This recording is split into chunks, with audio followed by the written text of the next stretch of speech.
Hello everybody, we're going to do a short video about high EMF fields produced by neck fans.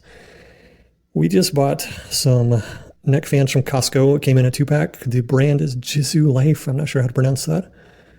And I know that the fans are in very close proximity to very important structures in your neck. So I grabbed my EMF meter and started looking at this, and I was like, holy cow, this is ridiculous how high these EMF levels are. This is like standing in front of the microwave, and presumably people are using these fans for hours a day potentially. This is the EMF meter we're going to be using today. It's the GQ EMF 390 triaxial. As we start the video here, you'll see the background level is about 0.2 milligauss, the middle number on the screen there.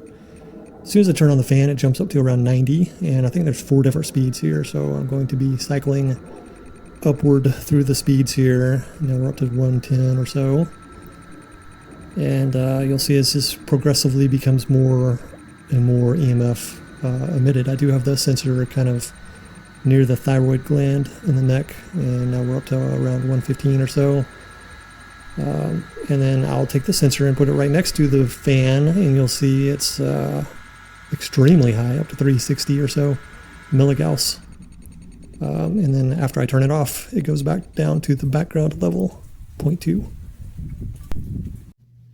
Humans evolved millions of years without being exposed to this level of EMF radiation.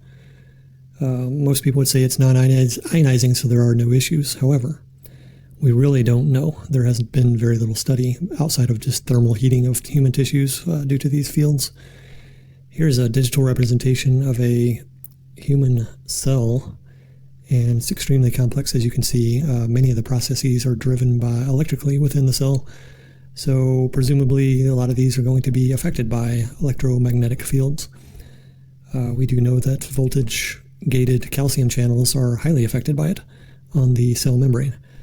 So we simply don't know. So now you know, after watching this video, that neck fans create a very high level of EMF radiation in the vicinity of the neck, and that is where some very delicate tissue is contained, such as your lymph nodes and your thyroid gland, amongst others. So now you have the information whether or not you want to subject yourself to this kind of radiation long term if you choose to buy a neck fan. Thanks for watching.